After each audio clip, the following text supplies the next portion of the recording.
Welcome to Cinema Gulp. I'm John. And this is Ben, and this is the franchise matchup everyone's been asking for, Bumblebee and the Spider-Man.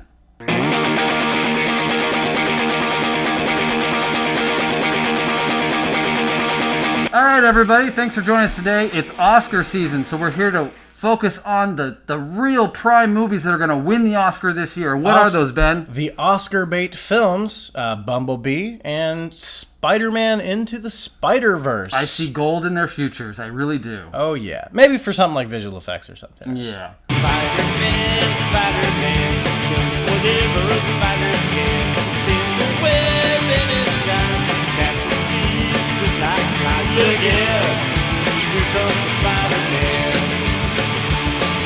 Let's go ahead and start talking about Spider-Man Into the Spider-verse. What are your first thoughts on this one, John? Spider-Man Into the Spider-Verse. Yeah, we finally got to see it.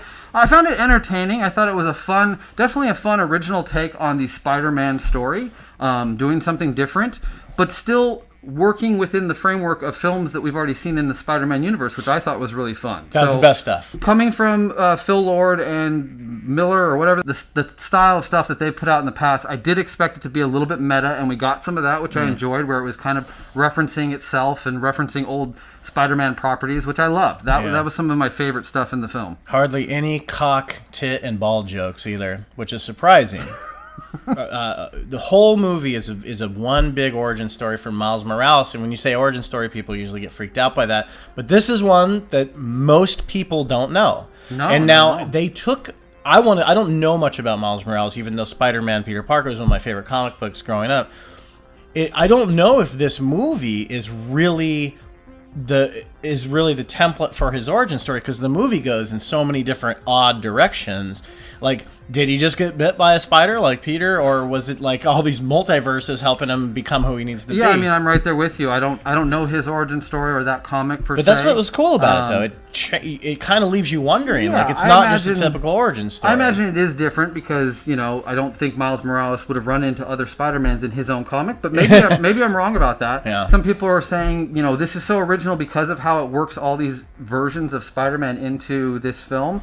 And that they do original stuff there, but I kind of feel like this isn't the most original thing in the world. Yet a lot of people are giving it credit for just blowing their minds of how it tells its comic book story. And I'm like, yeah, unfocused at times, I thought, when it was trying to cram in so many different Spider-Man characters. I mean, they found their way to do it, and it was fun each time that they show the origin of these new Spider-Man, Spider-Ham or Porky Pig or whatever. So that element of it was fun. But it also made the movie feel a little bit messy to me. I can see that. I can definitely see that because there's so much going on. The animation's changing as it's, when it's funny, and then when it's intense, it goes into sort of the comic book panel pages. And then sometimes it gives you the wow, bang, pow, and then sometimes it doesn't. The emotions it was trying to get out of me when it was supposed to be funny. I did find some really good humor, like you said.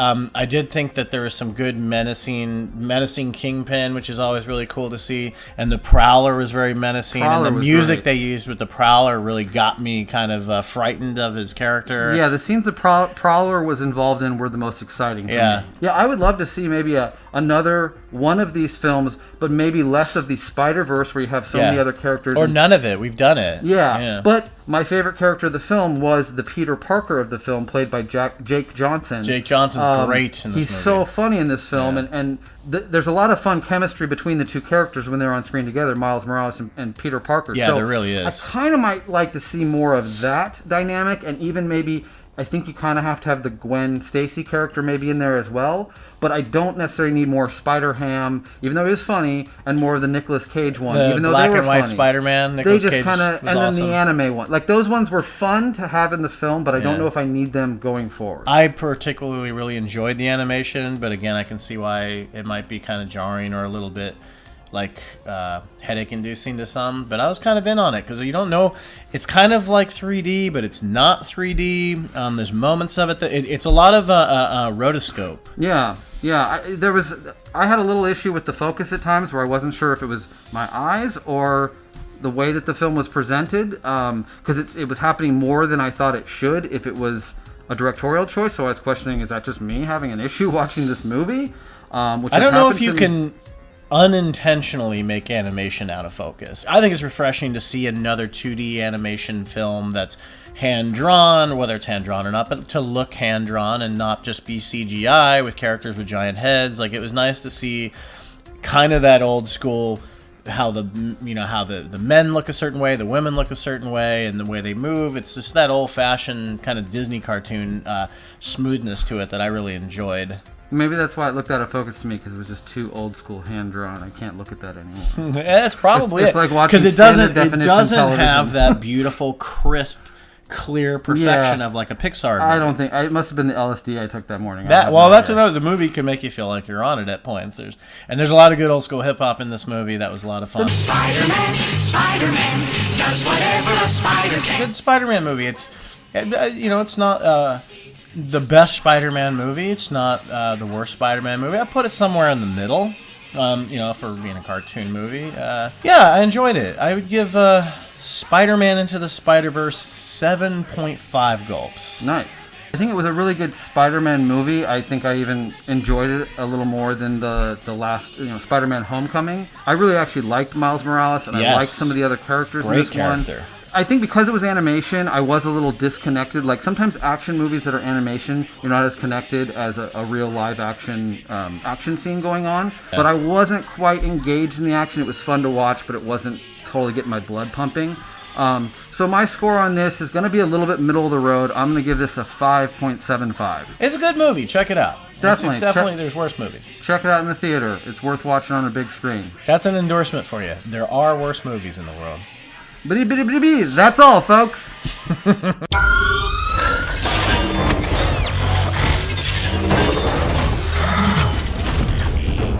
my God. What are you? So let's dive right into Bumblebee, the second movie that we are catching up. We're playing catch up here in Cinema Global. I'll be the first to admit I don't know these Transformers movies. I loved the cartoon. Lucky you. Yeah, I really loved the cartoon. I've only seen 1.5 of these Transformers movies. Don't ask me why I waited until the fourth one to actually watch a whole one, and it was the worst, probably the worst movie that year. And then I've seen half of the first one. So my knowledge of the Transformers movies is slim. My knowledge of the cartoon is as high as it can be for someone that hasn't seen it in 30 years. But I think that works to your benefit. Going into this movie, Bumblebee, from the very first second of this movie, it didn't feel like those movies. I knew exactly what was happening on screen. The action felt soft and swift, and it made sense. The Decepticons and the Autobots, they looked like the cartoon versions of them, not the Michael Bay movies. And I gotta say, this was a good movie. That's where I'll start with. All right. Well, I agree with a lot of what you had to say. I have to admit that I've seen every Transformers movie up to this point, and they regularly end up as my worst movie of the year, almost every single time. I was happy to see a Transformers movie that wasn't a complete mess. This was an enjoyable ride.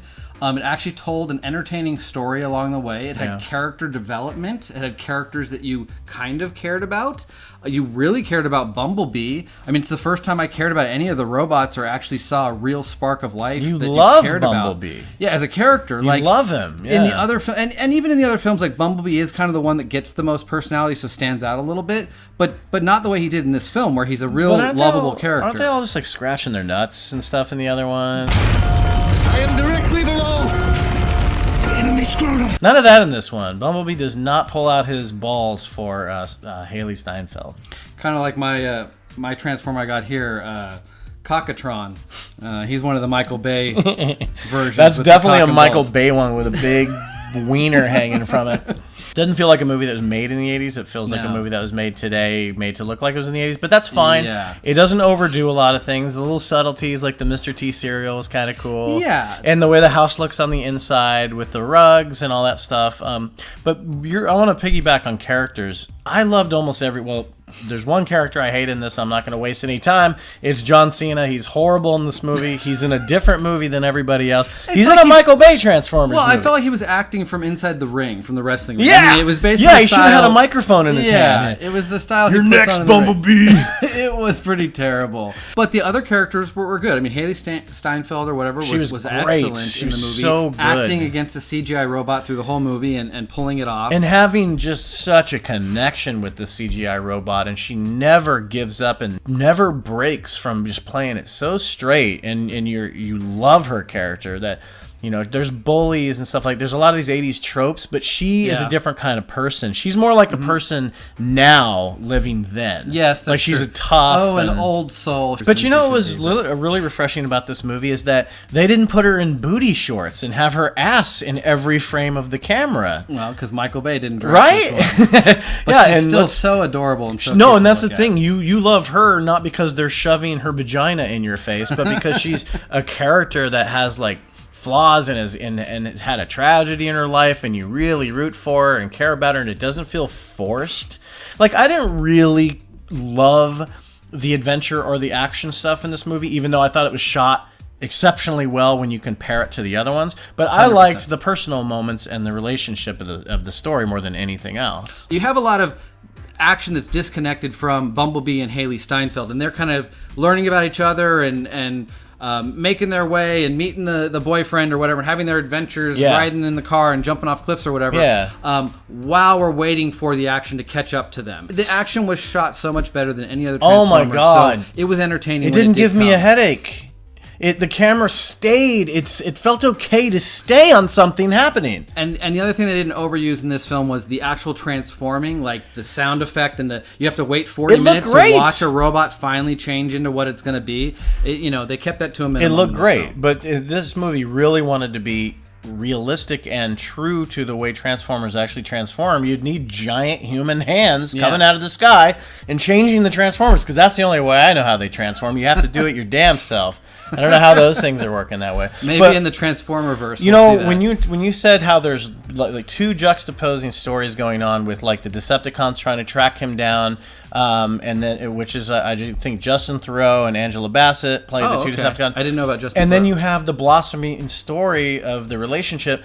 I think that like subliminally builds tension because you know it's all going to come to a head, and there's these two sort of in a very PG-ish way, like they're menacing, but there's actually some pretty gnarly bodies splattering in this movie. But like, I think that's the way they're building tension, is they're showing you Bumblebee, who you love, and then her, who you love, and you don't want anything to happen to them, but you know something's going to happen. For sure. So I like that there's two. I mean, that's been done a million times before, but it always works. We need to give props to Travis Knight, the director, who I thought did a great job. Obviously made my favorite Transformers movie, but not a lot of CG renderings and action scenes. A lot of practical stunts and explosions. Yes. You can tell. You can see it. Well, and that's what made those action scenes look so much better than just the CG mess. Well, you that get and with the Michael Bay. camera work and the camera work, and for the sure. not cutting every 15 frames. The Transformers, more than meets the eye. Okay, I'm gonna give Transformers, or what is this, Bumblebee, a gulp score here. It was definitely the best Transformers movie they put out. That's not a hard thing to do. I kind of felt like I enjoyed the movie, but it still was kind of a middle-of-the-road, forgettable adventure. The character development and the interplay between Haley Steinfeld and Bumblebee was the best stuff of the movie. But as an action movie, it's not going to be very memorable to me. So my score is going to be a little bit middle of the road on this. I'm going to give it a 5.5. That's pretty good. For me, I echo a lot of the same stuff about Yellow Jacket. It's or Yellow Giants, whatever. No, I just like the little details to Haley Steinfeld's character a lot. I like that she tinkers. She does things to keep herself busy because of the tragedy that happens in her life. I like what they do with her, and I like why and how. There's rhyme and reason behind how they meet and why they become friends. So I really like their relationship a lot. The action scenes, like, I think I forgot most of them already, but that's not...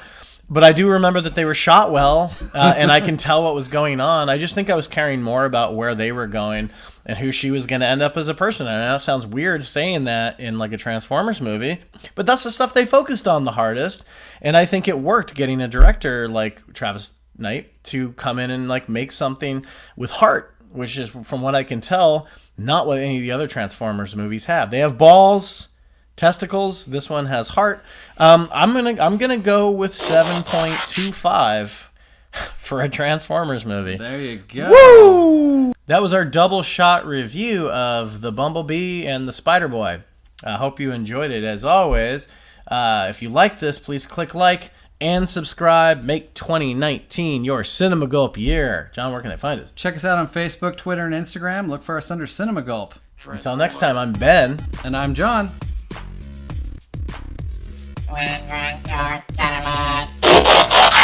I drink it up!